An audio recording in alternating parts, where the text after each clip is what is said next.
नमस्कार दोस्तों, कैसे हैं आप सब लोग। उम्मीद करती हूँ आप सब लोग ठीक होंगे। आज मैं फिर हाजिर हो गई हूँ एक नई जानकारी के साथ। दोस्तों, आज मैं बताने वाली हूँ नवरात्रियाँ कब से स्टार्ट हो रही हैं और कलश स्थापना का शुभ मुहूर्त बताती हूँ, और जब भी हम घट की स्थापना करें तो कैसे हमें क्या करना है आज मैं बताती हूँ। इस वीडियो में अंत तक बने रहें।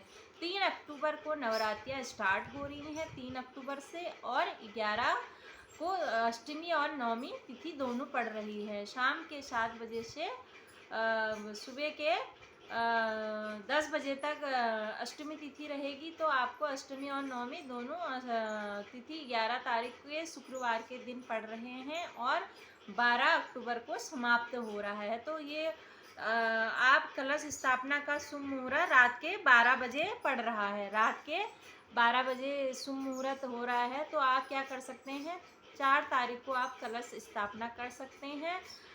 रात के 12 बजे से स्टार्ट हो रहा है, सुबह के 8 बजे तक। तो आपको क्या करना है, आप 4 तारीख को कलश स्थापना कर सकते हैं। और जब भी कलश स्थापना करें, आप सबसे पहले घट की स्थापना कर सकते हैं। आपको माता की चौकी लगानी है। जिस स्थान पर आप चौकी लगाएं वह स्थान को साफ स्वच्छ करें, वहाँ पे गंगा जल अवश्य छिड़कें। आपको क्या करना है, या लाल या पीला कपड़ा लेना है, उसमें माता की स्वस्ति बनानी है और माता की तस्वीर रखनी है, या माता की मूर्ति भी आप रख सकते हैं। और आपको क्या करना है, सरस्वती, लक्ष्मी, काली काली माता की तीनों की स्थापना करनी है और वहाँ पे एक घट की स्थापना करनी है। उसमें क्या करना है, आप जौ बो सकते हैं, वो जौ बोने हैं। और कलश में आपको क्या करना है, 11 आम के पत्ते ले सकते हैं या 9 आम के पत्ते ले सकते हैं। उसमें आप लाल चंदन का टीका अवश्य करें पत्तों में, या श्री लिख सकते हैं। आप अगर श्री लिखते हैं तो यह भी अत्यधिक शुभ होता है। आप श्री लिख सकते हैं। और कलश से आप क्या बना सकते हैं, सॉरी,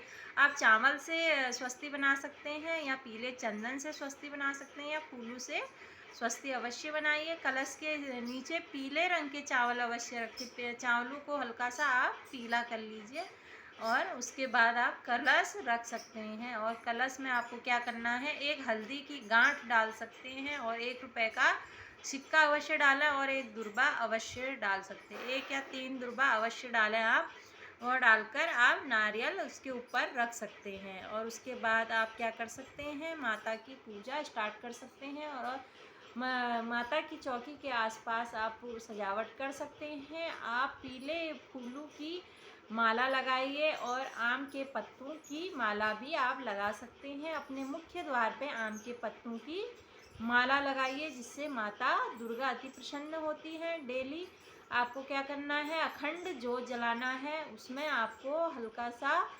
चुटकी भर हल्दी डाल देना है और एक लौंग अवश्य डालें, और अखंड जोत जला देनी है। और जब भी आप अखंड जोत जलाएं, आपको क्या करना है, अखंड जोत के नीचे आप चावल रख सकते हैं, 108 चावल रख सकते हैं, और 1 रुपए का सिक्का अवश्य रखें। और दिए का ध्यान रखें, रात दिन वह दिया जलते रहना चाहिए, बुझना नहीं चाहिए। और माता की यह घट की स्थापना करने के बाद आप कथा अवश्य पढ़ें। कथा आप पढ़ते हो, पान के पत्ते माता को अवश्य चढ़ाएं। उसमें एक सुपारी रखें, एक लौंग रखें, एक इलायची रखें। माता को यह चढ़ाने से माता अति प्रसन्न होती है और हमारे घर में सुख समृद्धि का वास होता है। इन दिनों तामसिक भोजन का सेवन मत करिए और आप शुद्ध फल का सेवन कर सकते हैं, फल आहार कर सकते हैं। अगर आप फास्ट करें 9 दिन का, तो आप एक टाइम भोजन भी कर सकते हैं। आप अपनी इच्छा अनुसार कर सकते हैं। कहीं कहीं एक टाइम भोजन भी करते हैं, कहीं कहीं फल आहार करते हैं। आप अपनी इच्छा अनुसार फल आहार ग्रहण कर सकते हैं। और माता को भोग अवश्य लगाएं। शाम को खीर, हलवा, पूरी माता को अति प्रसन्न है। इन दिनों आप कन्याओं की सेवा कर सकते हैं। जो माता दुर्गा धरती पर आती है, तो आपको क्या करना है, आप कुत्ते को भी डेली रोटी अवश्य दें, गाय को अवश्य दें, और अपने मुख्य द्वार पर दिया अवश्य लगाएं माता के नाम का। और आप देर तक ना सोएं। अगर आप सुबह उठते हैं, ब्रह्म मुहूर्त में सबसे पहले उठें, उसके बाद घर में साफ सफाई करें और गंगा स्नान कराएं भगवान को, दुर्गा माता को डेली गंगा जल से माता का स्नान कराएं, माता को डेली साफ स्वच्छ कपड़े पहनाएं। और यह आप कर सकते हैं जो मैंने बताया। और तामसिक भोजनों का सेवन नहीं करना है, देर तक नहीं सोए रहना है। सूर्य उदय होने से पहले ही माता के घर, जहाँ माता की स्थापना करी है वहाँ पूजा पाठ हो जानी चाहिए। और घट को डेली जल से सींचें। अगर आपने जो जौ बोए हैं उसको डेली जल से सींचें। जल से सींचने के बाद क्या होगा, वो हरा भरा रहेगा और माता की कृपा आपके घर में अवश्य बरसेगी। फिर वो 90 दिन, अगर जब आप अपने व्रत खोलते हो 90 दिन उसको काटा जाता है, प्रसाद के तौर पे अपने घर में रखा जाता है और पूजा सबको प्रसाद के तौर पे दिया जाता है। और नारियल को भी तोड़ा जाता है, कन्याओं में बांटा जाता है, तब व्रत पूरा माना जाता है। और कन्याओं को भोजन अवश्य कराएं नवरात्रियों में। अगर आप 9 दिन की पूजा व्रत नहीं भी कर रहे हो तब भी आप कन्याओं को अवश्य खिलाएं। 9 कन्या खिला सकते हैं, 7 कन्या खिला सकते हैं। और कन्याओं को आप अपनी इच्छा अनुसार दे सकते हैं। बच्चों को क्या पसंद होता है वो आप खिलौने दे सकते हैं, दक्षिणा दे सकते हैं, चुनरी दे सकते हैं, श्रृंगार के आइटम दे सकते हैं, तब आपका व्रत पूरा होता है। अगर कन्या नहीं मिलती हैं तो आप 7 या 9 आप देवियों के नाम का थाल निकालें और गाय को खिला दें, वह भी उससे भी व्रत पूरा हो जाता है और आपको मनवांछित फल की प्राप्ति होती है। इन दिनों लड़ाई झगड़ा ना करें, लड़ाई झगड़ा करने से फल की प्राप्ति नहीं होती है, घर में माता का आगमन नहीं होता है। माता का आगमन होने के लिए घर में डेली नीम के पत्ते जलाइए। नीम के पत्ते और कपूर लौंग का होम अवश्य करें। कोई भी पूजा या व्रत आप करते हो तो जब तक आप कपूर नहीं जलाते हो तो वह आरती पूरी नहीं मानी जाती है। आरती पूरी जब भी आप माता का पूजा करो उसके बाद आप एक कपूर अवश्य जलाएं। कपूर जलाने के बाद ही आपकी पूजा पूरी मानी जाएगी, तभी फल की प्राप्ति होगी। 90 दिन आप हवन कर सकते हैं अपने घर में। आप या पंडित जी को बुला लें, और पंडित जी अगर नहीं आए तो आप हस्बैंड वाइफ हवन कर सकते हैं। आप हवन में खीर का धैर्य दें, खीर का दें, केले का दें। फलों का अधैर्य देने से सुख संपत्ति की प्राप्ति होती है। गेहूं से अगर अधैर्य देते हो तो आपके घर में संतान सुख प्राप्त होती है और लक्ष्मी का वास होता है और घर में सुख समृद्धि बनी रहती है। और तुलसी में डेली घी का दीपक जलाएं। माता को डेली आप पीले रंग के पुष्प चढ़ा सकते हैं, लाल रंग के पुष्प चढ़ाएं। माता को श्रृंगार ज़्यादा से ज़्यादा चढ़ाएं। माता को मेहंदी या सिंदूर आप डेली अवश्य चढ़ा सकते हैं। वह चढ़ाने के बाद आप खुद अपने ऊपर लगाइए। उससे क्या होगा, आपके पति की आयु लंबी होगी और आपके घर में सुख संपन्नता का वास होगा। यह आप नवरात्रि में कर सकते हैं। किसी का दिल ना दुखाएं, बड़ों का ज़्यादा से ज़्यादा आशीर्वाद लें। जितना ज़्यादा आप आशीर्वाद लोगे आपके घर में सुख संपदा बनी रहेगी।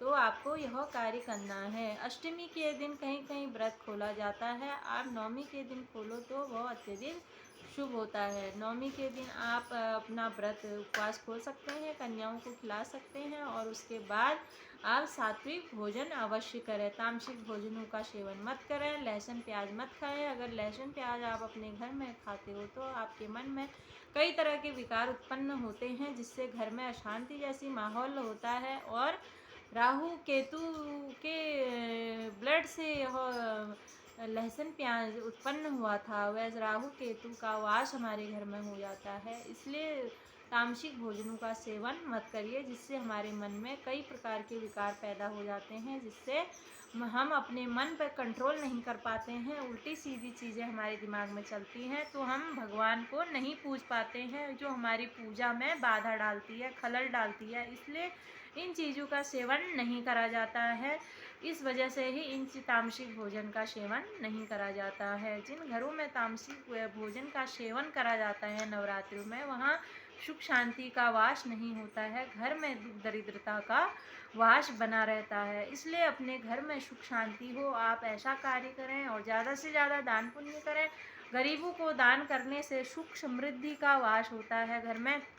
आप गरीबों को ज़्यादा से ज़्यादा दान करें। धन का दान कर सकते हैं, धन का दान करने से घर में संपन्नता का वास होता है। अन्न दान करने से घर में धन में बढ़ोतरी होती है। और आप वस्त्र का दान करते हो तो पुत्र या संतान के सुख की प्राप्ति होती है। तो आप अपनी इच्छा अनुसार दान पुण्य करें और छोटे से बच्चों की इज्जत करें और जानवरों की इज्जत करें, उन्हें मारें ना। गाय जो बेजान प्राणी हैं उन पर अत्याचार ना करें। इसलिए आप ज़्यादा से ज़्यादा सेवा पानी करें, अपने से बड़ों का आशीर्वाद लें।